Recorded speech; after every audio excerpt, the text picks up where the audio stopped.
एक तरफ दिल्ली का जंतर मंतर, जहां कुछ हफ्ते पहले देश भर के युवाओं ने परीक्षा व्यवस्था में कथित गड़बड़ियों, पेपर लीक और छात्रों के भविष्य से जुड़े सवालों को लेकर सरकार के खिलाफ मोर्चा खोला था। और दूसरी तरफ अब रांची, जहां हजारों छात्र सड़क पर हैं, हाथों में तिरंगा है, नारे लग रहे हैं, भूख हड़ताल हो रहे हैं।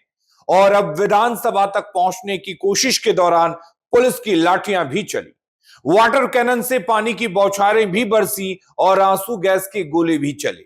10 अगस्त को रांची में जो हुआ, उसने इस आंदोलन को एक नए मोड़ पर लाकर खड़ा किया। छात्र विधानसभा की तरफ बढ़े, पुलिस ने बैरिकेडिंग की, छात्रों ने बैरिकेड पार करने की कोशिश की। इसके बाद वाटर कैनन चलाए गए, आंसू गैस के गोले छोड़े गए, लाठी चार्ज हुई। पुलिस का कहना है कि भीड़ के एक हिस्से ने बैरिकेड तोड़ने की कोशिश की और पथराव में 4 पुलिसकर्मी घायल हुए। छात्रों का आरोप है कि शांतिपूर्ण प्रदर्शन पर जरूरत से ज्यादा बल प्रयोग किया गया। तो सवाल सिर्फ इतना ही नहीं कि रांची में छात्र क्यों प्रदर्शन कर रहे हैं, बड़ा सवाल यह है कि क्या रांची का आंदोलन दिल्ली के जंतर मंतर आंदोलन की अगली कड़ी है? क्या दोनों आंदोलनों की मांग एक जैसी है? क्या दोनों के पीछे एक ही गुस्सा है?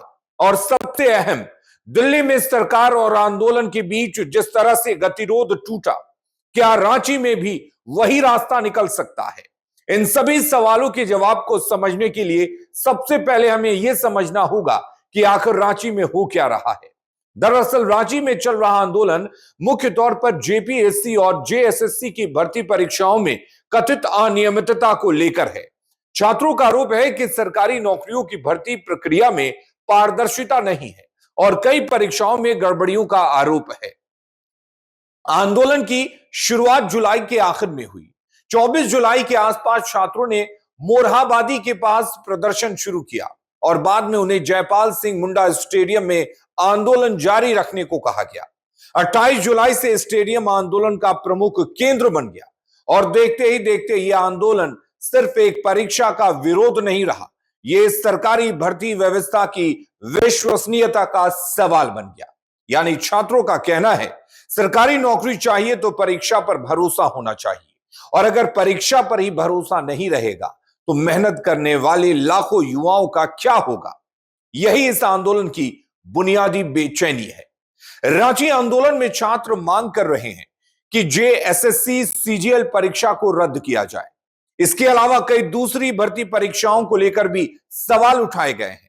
छात्र जेपीएससी और जेएसएससी की कथित अनियमितता की स्वतंत्र जांच चाहते हैं।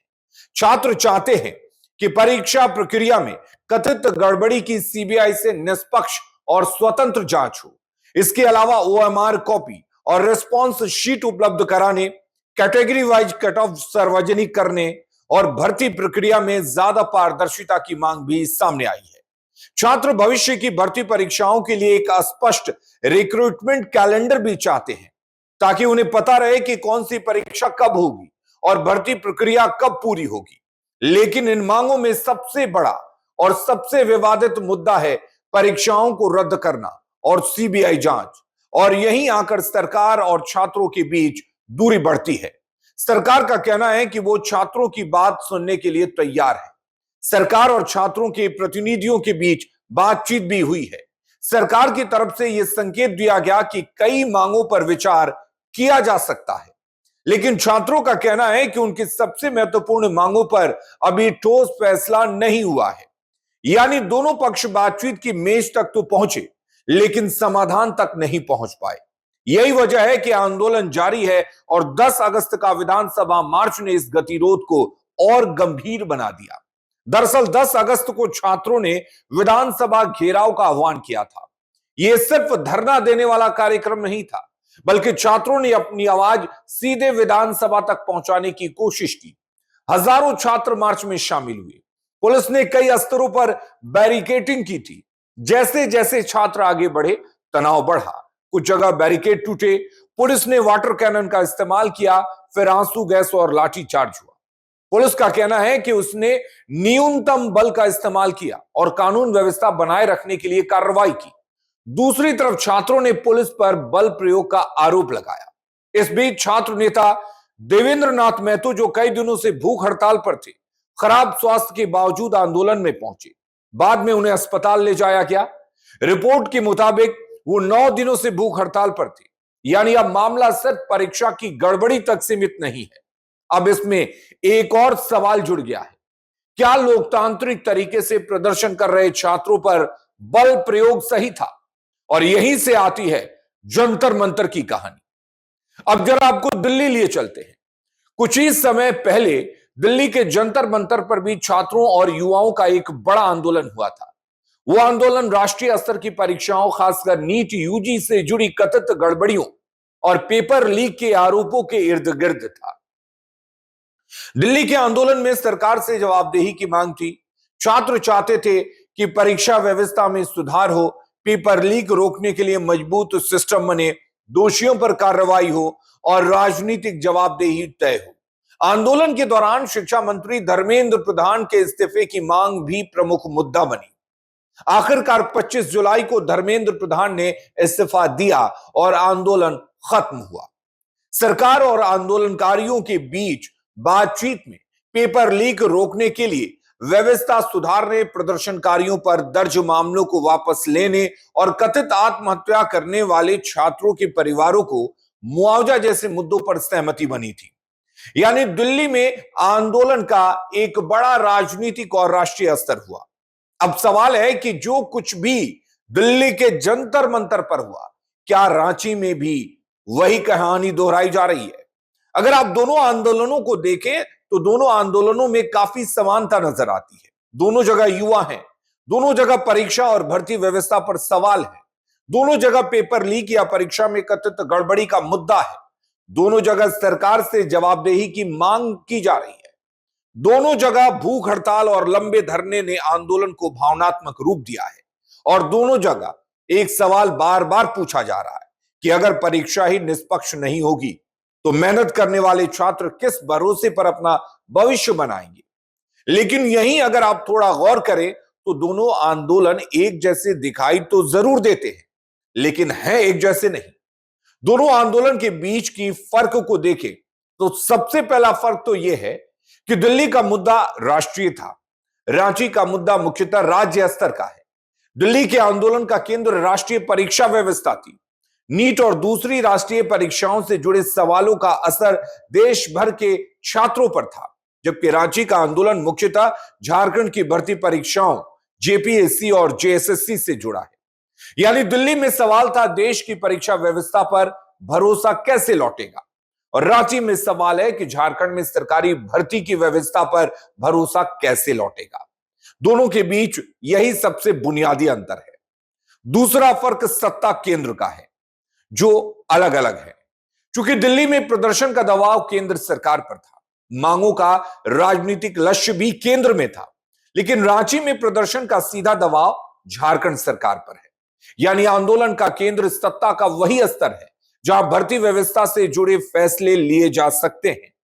इसलिए रांची आंदोलन की राजनीतिक दिशा ज्यादा स्पष्ट रूप से राज्य सरकार की तरफ है। दोनों आंदोलनों के बीच तीसरे फर्क की बात करें तो रांची का आंदोलन ज्यादा स्थानीय मुद्दों का पैकेज है। रांची में सिर्फ एक परीक्षा की बात नहीं है, यहां छात्रों ने अलग अलग भर्ती परीक्षाओं और पूरी भर्ती प्रक्रिया में सुधार की मांग उठाई है। जेएसएससी, सीजीएल, जेपीएससी, अन्य भर्ती परीक्षाएं, cut off, OMR response sheet, भर्ती कैलेंडर और जांच। यानी आंदोलन का एक बड़ा हिस्सा पूरी रिक्रूटमेंट इकोसिस्टम को लेकर है। इसलिए इसे पेपर लीक आंदोलन कहना पूरी तस्वीर नहीं दिखाता। दोनों आंदोलनों के बीच एक और फर्क है, और वो ये है कि रांची में आंदोलन के भीतर भी कई आवाजें हैं, जबकि दिल्ली का आंदोलन अपेक्षाकृत ज्यादा एकजुट दिखाई दिया। वहां मांगों का केंद्र काफी अस्पष्ट था।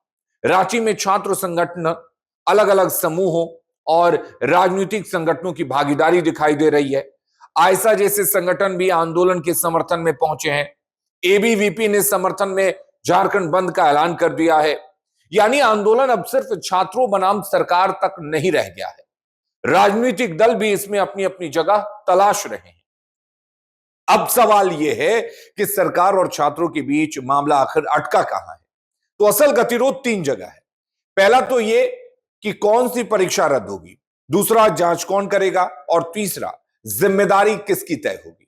छात्र चाहते हैं कि विवादित परीक्षाओं को रद्द किया जाए, जबकि सरकार के लिए परीक्षा रद्द करना आसान फैसला नहीं होता, क्योंकि इसका मतलब है लाखों छात्रों की प्रक्रिया फिर से शुरू करना, समय और पैसा दोनों लगाना और चयन प्रक्रिया पर असर डालना। इसके अलावा पेंच सीबीआई जांच को लेकर भी फंसा हुआ है। राज्य सरकार अगर खुद जांच कर रही है तो छात्रों का एक वर्ग कहता है कि स्वतंत्र जांच एजेंसी जरूरी है, क्योंकि सरकार की तरफ से जांच की प्रक्रिया जिस तरह से आगे बढ़ रही है। सीआईडी ने जेपीएससी के पूर्व चेयरमैन एल क्यांगते तक को गिरफ्तार किया है। कई और गिरफ्तारियां हुई। ऐसे में सवाल यह उठता है कि क्या सीबीआई की जरूरत है? लेकिन यहां एक फर्क समझना जरूरी है। किसी व्यक्ति की गिरफ्तारी अपने आप में छात्रों की सभी मांगों का समाधान नहीं है। छात्र पूछ रहे हैं, क्या पूरी प्रक्रिया की जांच होगी? क्या परीक्षा रद्द होगी? क्या जिम्मेदारी तय होगी? और क्या आगे ऐसी गड़बड़ियां नहीं होंगी? यानी गिरफ्तारी से जांच आगे बढ़ सकती है, लेकिन आंदोलन खत्म करने के लिए शायद इससे ज्यादा चाहिए। ऐसे में मामला जवाबदेही को लेकर भी अटका हुआ है। अगर गड़बड़ी हुई तो जिम्मेदार कौन है? अधिकारी, आयोग, परीक्षा कराने वाली एजेंसी या कोई संगठित नेटवर्क? जब तक इन सवालों का स्पष्ट जवाब नहीं आता, आंदोलन खत्म करना छात्रों के लिए मुश्किल होगा। अब आते हैं एक और बड़े सवाल पर।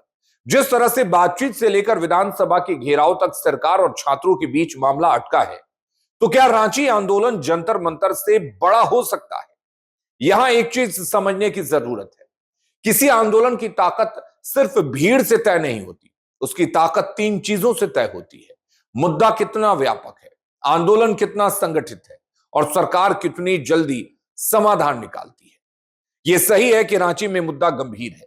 छात्र लंबे समय से सड़क पर है, भूख हड़ताल हो रही है, राजनीतिक समर्थन बढ़ा है और 10 अगस्त की पुलिस कार्रवाई ने इसे राज्यव्यापी राजनीतिक मुद्दा बना दिया है। लेकिन दिल्ली जैसे राष्ट्रीय प्रभाव पैदा करने के लिए रांची आंदोलन को अभी लंबा रास्ता तय करना होगा। वहीं दिल्ली के आंदोलन ने एक बात साबित की, लंबे समय तक शांतिपूर्ण तरीके से चलने वाला आंदोलन भी सरकार पर राजनीतिक दबाव बना सकता है। लेकिन दूसरा सबक भी उतना ही महत्वपूर्ण है, सरकार और आंदोलनों के बीच अंततः बातचीत ही रास्ता बनाती है। दिल्ली में जब सरकार बातचीत की मेज पर आई, तब गतिरोध टूटने लगा। रांची में भी यह रास्ता हो सकता है, लेकिन उसके लिए दोनों पक्षों को कुछ कदम पीछे हटने होंगे। छात्रों को भी अपनी मांगों की प्राथमिकता तय करनी होगी, सरकार को भी स्पष्ट टाइमलाइन देनी होगी। सिर्फ सरकार की तरफ से यह कहना कि हम बातचीत के लिए तैयार हैं, यह काफी नहीं होगा, क्योंकि छात्र पूछेंगे कब, किससे, किस मुद्दे पर क्या फैसला होगा और कब तक होगा। सरकार को छात्रों के नाराजगी को समझना होगा और यह तय करना होगा कि सरकार उस नाराजगी को समाधान में कैसे बदलेगी, क्योंकि परीक्षा सिर्फ एक प्रश्न पत्र नहीं होती। एक छात्र के लिए वो कई सालों की मेहनत होती है, एक परिवार के लिए उम्मीद होती है और सरकारी नौकरी की तैयारी करने वाले लाखों युवाओं के लिए वो भविष्य का रास्ता होती है। अगर छात्र को यह भरोसा ही नहीं रहेगा कि परीक्षा निष्पक्ष है, तो पूरी व्यवस्था पर सवाल खड़ा होगा। और यही वो बिंदु है जहां रांची का आंदोलन एक स्थानीय भर्ती विवाद से निकलकर एक बड़े सवाल में बदल जाता है। और अब सबसे अहम तुलना, जंतर मंतर का आंदोलन पूछ रहा था देश की परीक्षा व्यवस्था में भरोसा कैसे लौटे। रांची का आंदोलन पूछ रहा है झारखंड की भर्ती व्यवस्था में भरोसा कैसे लौटे। दिल्ली में निशाना राष्ट्रीय व्यवस्था और केंद्र की राजनीति जवाबदेही थी। रांची में सीधा दबाव राज्य सरकार और राज्य की भर्ती संस्थाओं पर है। दिल्ली में आंदोलन का अंत राजनीतिक बदलाव के साथ हुआ। रांची में अभी समाधान बाकी है। रांची की सड़कों पर बैठे युवा सिर्फ नौकरी की मांग नहीं कर रहे, वो एक सवाल पूछ रहे हैं, हमने मेहनत की है, क्या सिस्टम हमारे साथ ईमानदार है? इस सवाल का जवाब सिर्फ झारखंड सरकार को नहीं देना है, क्योंकि परीक्षा में गड़बड़ी का डर अब सिर्फ झारखंड की समस्या नहीं है। देश में सरकारी नौकरी और प्रतियोगी परीक्षाओं की तैयारी करने वाला हर युवा इस डर को समझता है। इसलिए रांची का आंदोलन जंतर मंतर की कॉपी है या नहीं, यह बहस शायद उतनी महत्वपूर्ण नहीं है। असली सवाल यह है कि क्या सरकारें छात्रों के सड़क पर उतरने का इंतजार किए बिना परीक्षा व्यवस्था को इतना भरोसामंद बना सकती हैं कि आंदोलन की जरूरत ही ना पड़े? क्योंकि लोकतंत्र में छात्र का सवाल सिर्फ उसका अपना सवाल नहीं होता, वो आने वाले भारत का सवाल होता है। और रांची की सड़कों से इस वक्त वही सवाल उठ रहा है। मेहनत हमारी है तो भविष्य का फैसला भी निष्पक्ष होना चाहिए। और जब तक इस सवाल का ठोस जवाब नहीं मिलता, रांची का यह आंदोलन शायद खत्म नहीं होगा।